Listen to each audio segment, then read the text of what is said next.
There are 37 unique attackers in Rainbow Six Siege, and in today's video I'll be going over one of them that made rushing on attack completely unstoppable. So who was this attacker? To find out, we have to rewind to March 6th of 2018. This is when Operation Chimera would be released to the public. But what was so special about this season in particular? And what would ultimately cause one attacker making rushing completely unstoppable? Well, this season introduced the new game mode Outbreak. This game mode was an alien-based game mode and a limited time event. Operation Chimera also introduced two new attackers, Finka and Lion. The reason this was a bigger deal than most seasons was because normally in a season, you got one attacker and one defender. Minus, of course, outliers like Operation Blood Orchid, which introduced two defenders and one attacker, and Operation White Noise, which introduced two attackers and one defender. The two attackers introduced in Operation Chimera were Finka and Lion, like I stated earlier. Finka on release wasn't seen as a very powerful operator, and her spear wasn't the best AR in the game. No one used her LMG yet, and she couldn't self-revive herself quite yet. Lion, on the other hand, was a completely different story. He was absolutely broken when he came out, and to this day, stands as the most broken attacker ever on release. So what made Lion so broken, and how did Lion make rushing completely unstoppable? Well, Lion worked a little differently when he came out than he does today. When Lion would scan you back then, he wouldn't just get a few red pings on you like he does now. He would continuously outline your exact body in red, essentially giving your entire team wall hacks on the enemy if they moved during your scan. Through a flash.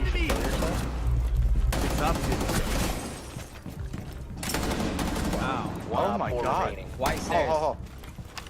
In bathroom. Oh my god, Bolo. What the I don't know. This made it near impossible for you not to get headshotted, compared to now, where the ping that you get as Lion doesn't give you their head's location, but instead their body. That, plus now he only pings you once every second for 3 pings, instead of continuously scanning you, makes Lion now a lot more balanced in my opinion. You also have to take into consideration that people were not used to Lion and his scanning mechanic when he first came out. This means that a lot more people would get hit by it on average, compared to now, when most people would just hear the sound cue and sit still instinctively. Because of this, Lion dominated the ranked lobbies on attack for the better part of half of a year. Lion, given that he's an information operator, was also even better if he was coordinated with a team. This made Lion even more broken in Pro League, with the pro scene using Lion in 100% of every game since his release. That was until Pro League players started to speak up. What is, in your mind, the strongest part of the way that Penta plays right now, other than maybe being very flexible and switching operators whenever it's needed? I mean, it doesn't really matter how our team plays, because we play Lion, we press 4 and we sprint and we kill people. That's how the game works right now. Fair point. Not only were people just winning more with Lion, but Pro League players went to Twitter to start talking about how much they hated the operator and how much he needed to be nerfed. Because in all reality, he did. But even after all of that, it still took a long time to get him quarantined from pro play, and even longer for him to be nerfed. After he got quarantined from pro play, it actually took Lion 6 entire months to get nerfed, which was way too long for how much people were complaining about him. But it wasn't just Lion that made rushing unstoppable. It was Lion paired up with other operators too. Who were these other operators, you might be asking? Well, to find out, we first have to rewind to just one season before Operation Chimera. The operation in question was Operation White Noise. Operation White Noise came out with a lot of notable changes, like the tower rework and the operators Zofia, Vigil, and Dokkaebi. Zofia on release was very fun to play, but still balanced minus her withstand ability. Vigil was seen as balanced as well, but Dokkaebi is who I want to focus on for now. Dokkaebi on release, kind of like Finka, was actually seen as pretty weak at first. This is due to the fact that her loadout was so hard for the average player to use. No one could control the SMG-12 yet, her DMR was hard to use for most players, plus the Boss G didn't have an ACOG. As many of you now know though, Dokkaebi is an outstanding and versatile operator, brought most attacking rounds. When Operation Chimera came out and people started to play very fast-paced, having a Dokkaebi call to help with the rush made rushing even more powerful, on top of Lion being a dominant force in the game. It was also around this time that Bolo was starting to get popular, and Bolo's fast-paced rushing style also became popular. He was also playing at the time a 3-speed, which was Ashe. So if you pair up Ashe, Dokkaebi, Lion, and 2 support players, typically like a Thatcher and a Thermite, nothing could really stop you on the attack back then. especially back then before Lion was nerfed. Also, ADS speeds were faster back then, Warden wasn't around to counter Ying back then either, and leaning was even quicker back then as well. So there were a lot of factors that made rushing almost completely unstoppable, but the nail in the coffin that made rushing actually completely unstoppable was the operator Lion on release. And that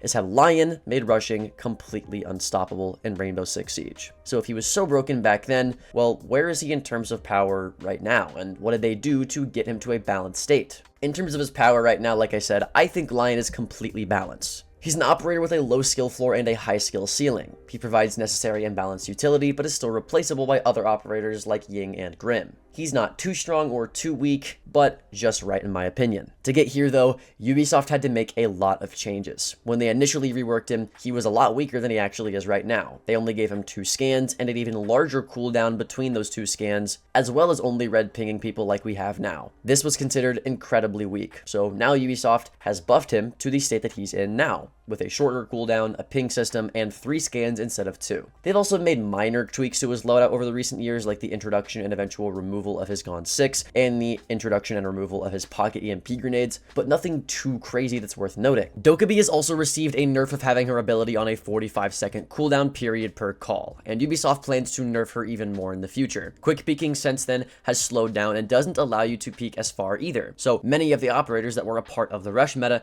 have been nerfed or balanced to what they are now, just like Lion, which is another reason that this meta, the rush meta, eventually fizzled out for good. Since then, we've had the rise of other metas like the information meta, the utility meta, the TDM meta, the LMG meta, and the shield meta, to name a few, but I can say with confidence that none of those metas, or even the metas before, were quite as one-sided and detrimental as the attacking rush meta kickstarted by Lion and Operation Chimera. Lion has seen a lot of changes to get to where he is now, but that's only because when he came out, he made rushing on the attack completely unstoppable. So now that we know where we stand now, what does the future of these rushing operators look like? For one, I don't see Ubisoft changing Lion or Ash at all. I think as of right now, Lion is in the perfect state balancing-wise. Like I said earlier though, they plan to nerf Dokkaebi, and there's a few routes that they could use to do this. For starters, they could remove her EMP grenades and give her claymores or any other secondary utility she doesn't already bring other than like hard-reaching charges. Her having EMPs makes her way too versatile than she already is, and is a necessary change in my opinion that would balance her out greatly. Next, I'd like to see that when you get called as a defender, if you're dead, you should still be able to see on cameras. I understand not being able to use cameras if you're alive as a defender, as your phone is supposed to be hacked and called, and that's what you use to get on those cameras, right? But for dead people, it doesn't balancing-wise make sense, and it logically doesn't make sense either. It can also lose you rounds pretty often, as the only thing you really can do when you're dead is to get on default cameras, and if nobody's on default cameras, even the dead people, not only is she getting information by calling you, but she's denying a lot of information too, as if she didn't already do that by hacking all of the cameras. If they didn't want to go that route, they could also remove her flash grenades alongside her EMP grenades, and take away the ACOG from the Boss G as well. If they could do that on Vigil too, that'd be great. This would decrease at least her lethality as an operator and put her back on the table as a flex operator rather than a fragging operator, which is kind of what she is right now. Every single console player that wants to be stomping runs around with the Boss G SMG-12 combo with flash grenades and just frags out. It's not really fun for anybody on either side. Either way, there's a lot of avenues Ubisoft can take to nerf Dokkaebi or at least change how she's played, just like they did to balance out Lion, and I genuinely think that those are the steps that they need to take for Dokkaebi specifically.